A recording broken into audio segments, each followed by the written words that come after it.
6 here at the Voice of the Tri-States, where we've got a high wind warning in effect until 8 o'clock tonight. Winds out of the west 25 to 50 miles per hour today, high 52.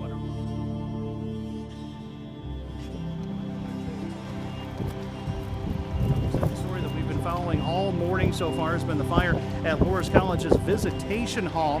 As we told you, fire flames were spotted shortly after 5 o'clock this morning coming from the roof of the building. All 60 of the students that live there have been evacuated and accounted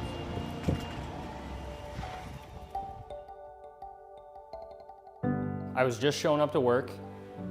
Co-worker and buddy Mike Callaghan had just gotten there too. We were just kind of chit-chatting a little bit. Part of our conversation, I had mentioned to him that the light on the roof looked kind of eerie. And I just remember that because you don't use the word eerie a lot. And it took him about a minute. We were still talking about stuff where he said, "That's a fire." I was coming in from Wisconsin, coming into work, coming up university, and I noticed smoke coming across the road, and I'm thinking, what is that?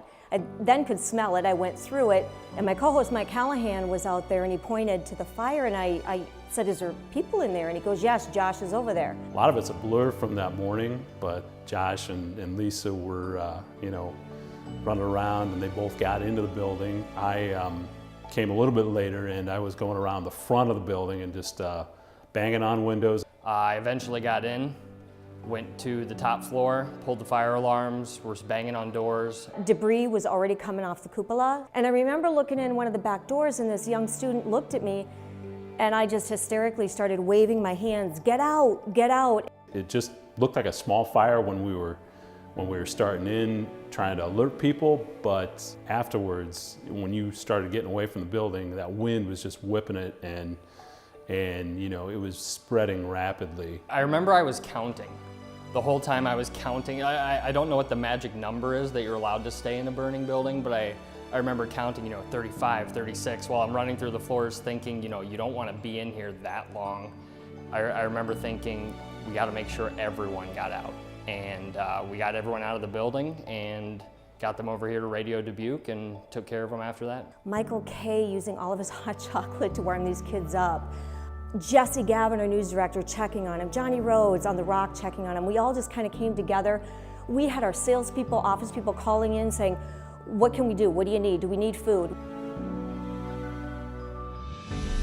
You just don't know when your day is going to change. You don't know when there's going to be an emergency, either a personal emergency or somewhere where you need to be a good neighbor and lend a hand to somebody. I think we happen to be in that spot, but I've got to believe that anybody in that position would have tried to do what they could. All in all, it wasn't really so much heroism as it was just being a good human, being a good neighbor, and working together as a team.